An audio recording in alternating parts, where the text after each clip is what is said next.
Alrighty, let's dive into some of the more complex terms in educational assessment.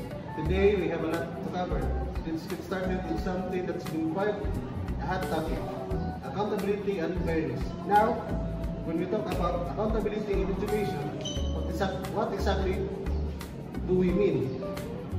Great question. Accountability is essentially about ensuring that both teacher and students are responsible for their learning outcome. In education, it's about making sure that teachers are delivering lessons effectively and that students are meeting the expectation by those lessons. Accountability helps maintain a standard for teaching and learning, ensuring that we achieve a desired outcome. I agree, but we can't forget that accountability is tied to fairness, and that's where things get tricky. Fairness in education means providing equal opportunities for all students, but there are challenges when you consider the diversity of students' needs. For example, students with disabilities or students from disadvantaged backgrounds might not always have the same resources or support as others. So, can we truly say that every student is being held accountable if the playing field isn't level? That is a crucial point. Fairness doesn't always mean equality.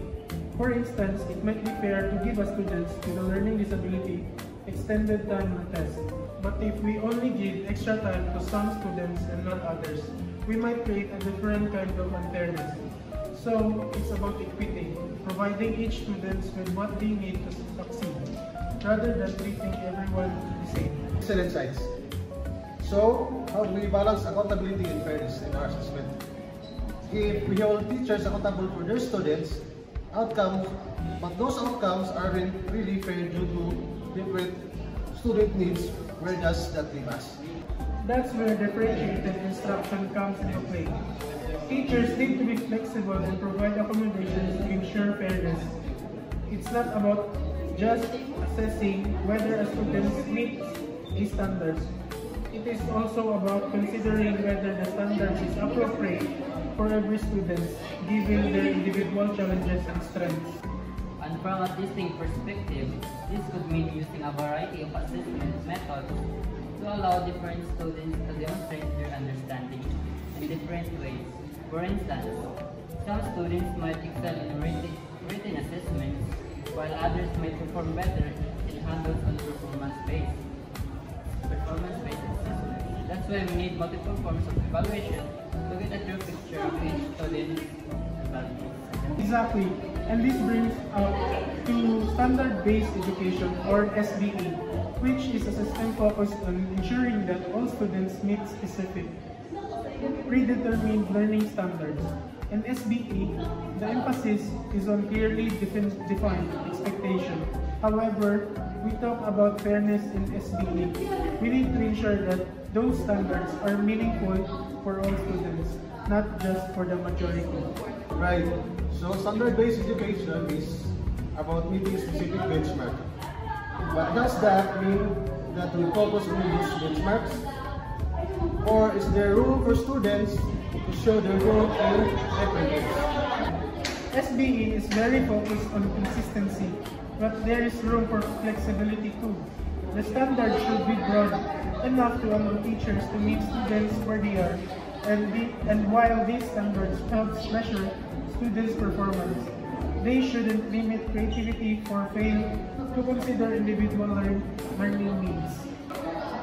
I think it's all about finding a balance. Standard-based education can be effective when using student instructions, but it must also allow room for individualized support. When the focus is solely on meeting standards, teachers might feel pressure to reach to the test rather than teaching in a way that engages all types of learners. Absolutely, and that brings us to the next topic, outcome-based education, or OBE. OBE focused on the skills. Not necessarily. Traditional assessments like tests still have value in measuring certain types of knowledge. However, OBE emphasizes the application of the knowledge. So it's about measuring whether students can solve problems, think critically, and apply their knowledge in real world situations. And that's where perform-based assessment comes in. In OBE, we need to give students opportunities to demonstrate their competencies in practical ways. So, we might have students to do objects, engage in simulation, or participate in case studies where they have to apply and what they've learned. This allows for deeper understandings of their abilities. Sounds ideal, but the question is how possible is this in a traditional classroom setting? Can we really replace all tests with performance tests? And if we do, are we missing out on important foundational knowledge that can only be assessed through the traditional learning? Those are great questions.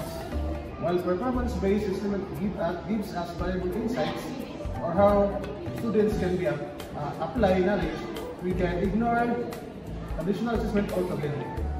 But both have their place. The challenge is finding a balance between the two, ensuring that we lose sight of foundational knowledge while also emphasizing practical application. That's where item response theory or the IRT comes in. IRT is a statistical framework that helps us assess how well test items measure different levels of student ability.